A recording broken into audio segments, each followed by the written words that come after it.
कोई बीमारी नहीं है। मैं नहीं समझदा किसी कोरोना शरोना नूं। कुड़ी 35 साल मेरी 36 साल मेरी उम्र हो गई, अज तक मैं नवाज शरीफ के दौर च, शहबाज शरीफ के दौर च, बेनजीर के दौर च मैं कोरोना नहीं वेखी। इन्हें कोरोना कित्थों लैन दी? किड्डा को यार ये बीमारी का नाम है, इसमें इमरान खान का क्या चक्कर है? इमरान खान आए कोरोना आमनी से, अगे पीछे कोरोना नहीं आई यार। ये बीमारी है अल्लाह की तरफ से आती है, इसमें इमरान खान का क्या तरफ? अल्लाह ने पहले क्यों नहीं कलाई? एडे एडे वड्डे शैतान आए रहे ने, उदों कोरोना क्यों नहीं आई? होनी आमनी सी। अच्छा ये गेम नू की आंदे ने? इनू आंदे ने 12 टैनी। अच्छा 12 टैनी। तो तुसी मास्क नहीं पाया? मास्क ओ की हुंदा है यार जिंदे नाल मुंह कवर करी दा। ओए ओ तां अल्लाह बंदिया मज्जां दे मुंह ते चढ़ांदे ने झब्बू, भी मज्जां किसे दा नुकसान ना करन। झब्बू की हुंदा है? झब्बू ये हुंदा है भी मुंह ढक्या जांदा, चल भी ये पट्ठे ना खाण, सानू भी ढकना जे, रोटी खाण तो भी बंद।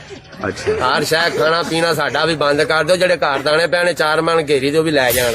अच्छा यार नहीं, मास्क तो इस गल्लों पाना है कि एक